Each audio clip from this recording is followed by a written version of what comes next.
Alright, what's going on, guys? So today we're going to be discussing Treyarch releasing more maps even beyond the end of the seasons for Cold War Zombies. Obviously, we have Season 3 coming up in about 5 days, and so, all things considered, we're still pretty early on in the overall life cycle of Black Ops Cold War, but I do think that there's a reasonable probability we continue to get more maps even after the technical year of this Call of Duty is done, and I'll explain why. A lot of this is really exciting stuff. It's almost the same situation that we found ourselves in with Black Ops 3, and speculating if we were going to get, maybe another map pack, and that ended up being Zombies Chronicles. We're sort of in the same predicament here, and I'll explain how this all happened. But not only do I think we're going to be getting a lot more maps for, Black Ops Cold War this year, but even next year we could see some updates to the traditional round-based modes and even Outbreak. So with that being said, if you guys do end up enjoying the video today, then be sure to give it a thumbs up. Make sure to subscribe also if you're new to the channel. With still a big year of zombies ahead and potentially another year, then you're going to want to make sure you stick around. Before we unpack everything, I would like to thank the sponsor of this video. This video is sponsored by Ridge Wallet. These are literally just a better alternative to the wallet that you're probably using right now. It does everything your previous wallet does: carry cash, cards, things like that, makes them super easy to access, and has an incredible style to them. Literally, since I've started using one, I've never wanted to go back to a traditional billfold. It's just so much more convenient. It looks sleek. It also implements technology that keeps you from being digitally pickpocketed, and there's tons of different styles that you can choose from. So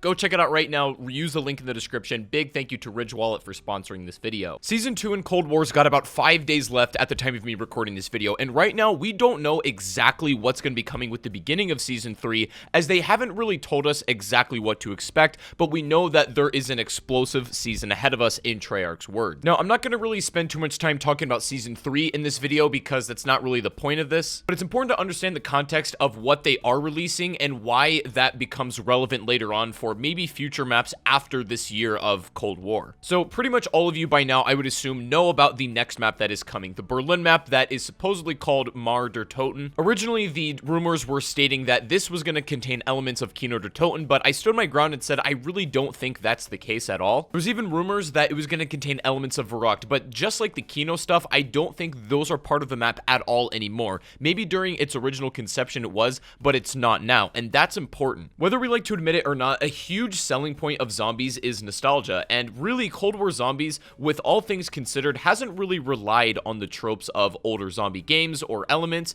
It has to some degree a healthy dose of older zombie stuff, but for the most part it's been entirely brand new content. One of the reasons for that might be that they're repurposing it for later on down the road. Right now it seems like we're getting at least one new zombies map every season, and that doesn't necessarily mean like a round-based mode. It could mean that we get a new Outbreak map as well. It's worth addressing these separately because they both have an equal probability, if not more, of receiving long-term support after Cold War is done. With Outbreak, we still have yet to receive the biggest update for it, which is the addition of the main Easter egg, and I do believe that this is going to be at the launch of Season 3. The purpose for that is to line up the events and make the story cohesive for the next actual map, which will be in Berlin. Most of us know that already, but just to be on the same page, we don't know really much about Outbreak after that, and I don't even think Treyarch knew much about it either, because this mode was not guaranteed to be a success, and again, we still have to see a unique map for Outbreak being developed, but we know that is happening. But in terms of the round-based maps, we do know what is roughly after Berlin, and I'm going to read the description of this map, but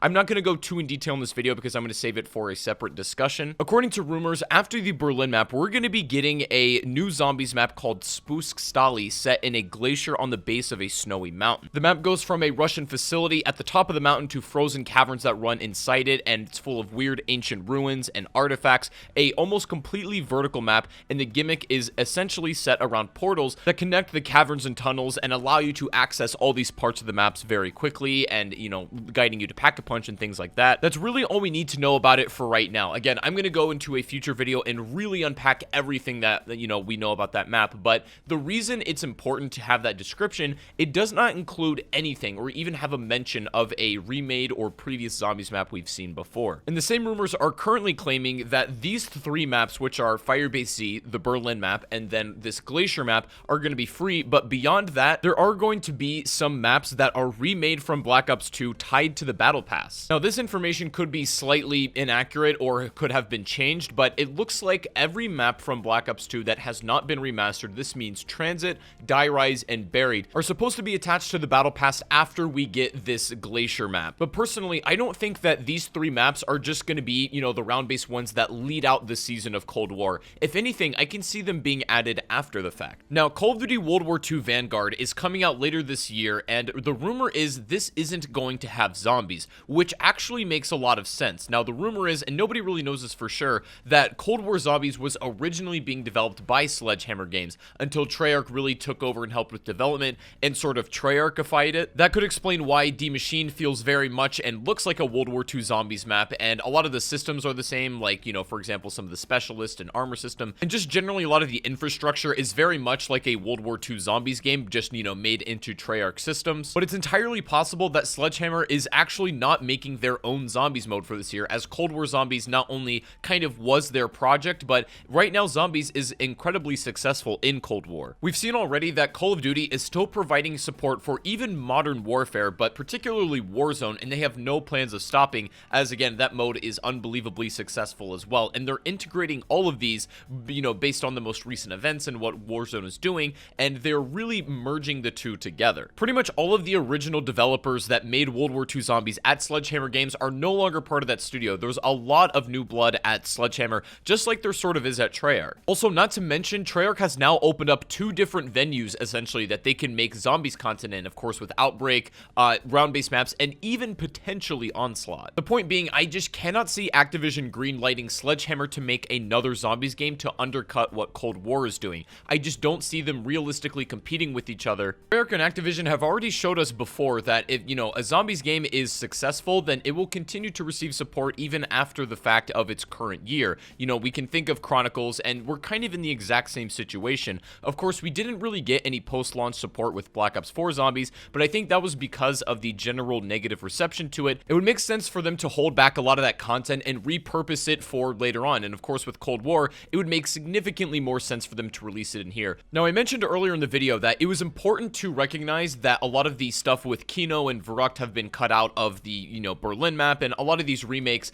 that were supposedly going to be built into these new Cold War maps are not actually a thing. That's because I feel like they're going to be repurposed for after, you know, the seasons are done. We pretty much know we're getting some form of Transit, Die Rise, and Buried, whether that's in Outbreak or in round-based modes, we're not entirely sure yet, but I also think we could see things like Kino der Toten, like Verrucht, and even something such as Der Ries. A lot of these have already been rumored that they're in development for Cold War, and it just wouldn't make sense for them to just shoehorn these into the current season of the Dark Ether story that they're doing right now. Der Ries was also rumored a long time ago to be a part of Cold War, and we haven't seen anything relating to that map in this game so far. But again, they have all of this ammunition and all of these assets that they can use that I do believe we're going to be getting a fair amount of content even after Cold War is supposedly done. Now, let's just assume for a minute that Cold War is actually releasing post-year content, and we're going to be seeing a lot of Zombies maps even after technically all of the seasons have been completed. Zombies Chronicles on Black Ops 3 was one of the best-selling DLCs ever, if not the best. And I don't think really of us had a problem with paying for some of these maps to be remastered on Black Ops 3, and they were absolutely phenomenal. With Cold War, because these maps currently that we've had are free, I don't know how they're monetizing Zombies this year. I really don't. We don't have any microtransactions as far as like gobblegum systems or elixirs, anything like that. The maps so far have been completely free. Of course, there was like a battle pass and you can buy skins, but other than that, I really don't know how they are monetizing Zombies. And if they continue to make a lot of remastered maps for Cold War, then I think it's completely fair for those to be maybe paid for. And that's why the rumor that some of these new maps later on down the road might be tied to the battle pass actually kind of makes sense, and potentially see a situation where they release Transit Remastered, for example, and, you know, the main map is an Outbreak, but if you want to play it maybe as a round-based mode, then it's tied to the battle pass, or maybe as a survival map, you get Town or something along those lines. The door for new content and post-season content as well is wide open, and, you know, Call of Duty has clearly shown that they're completely okay with doing such. Now, also, according to the rumors, and again, I think this is a little bit outdated, they were claiming that we're going to be getting a total of 6 Zombies maps with 3 free ones, which so far lines up with what we know, but again, I think that because the schedule has been rearranged of how they're releasing things, and then of course with the wild card that is Outbreak, I believe that's going to change. This is also heavy speculation, but apparently there have been internal talks at Treyarch of porting Zombies Chronicles over to Cold War. So essentially, everything we got in Black Ops 3, potentially with even more, being added to this game as post-launch content. That would be best case scenario, and when we think about it, we would have an astronomical amount of content in Cold War after everything is said and done. I just don't see them not taking advantage of currently how well Zombies is doing, and the fact that there won't be zombies in this year's Call of Duty according to the rumors. Interestingly enough, we already know much of Transit has already been developed as well as buried. If we look at Blackout, they ported pretty much the entire sections of those maps into the game. Right now, there's even assets in Cold War that show off the 9 Wonder Weapon and even the Mark II, the blue one that was found in Blackout. These are files and assets that are currently found in Cold War. They could be something that, is built for another purpose. The only one of those Victus maps that we've really not seen anything substantial for is Die Rise. Of course, that would be very hard to implement in many of the projects they've already done, but it's not to say that they haven't worked on it before. So my question to you guys is, what do you think about getting potentially more post-launch content with Black Ops Cold War? Do you want the Victus maps to be returned in some way within the Battle Pass, or would you like a full port of Chronicles 2, maybe a year down the road? I've been in this community for a number of years, and I watched everything happen with Chronicles, and everything that's sort of lining up and just the overall situation that's going on is very much like the pre-Chronicles hype, where most people didn't believe it was happening, and then more evidence started to come out, and then Chronicles really did become a reality, and it kind of feels like we're in the same circumstance here. So I would love to know what you guys think down below in the comment section. What map do you personally want to see remastered? If you could only pick one, I would love to know everybody's opinion. If you did enjoy the video today, be sure to give it a like rating. Make sure to subscribe if you're new to the channel, and also go follow me on Twitch where I stream zombies almost every day. Link to that is in the description below. But other than that, have a great rest of your day, and I'll see you guys in the next one. Take it easy. I gotta go, and peace out.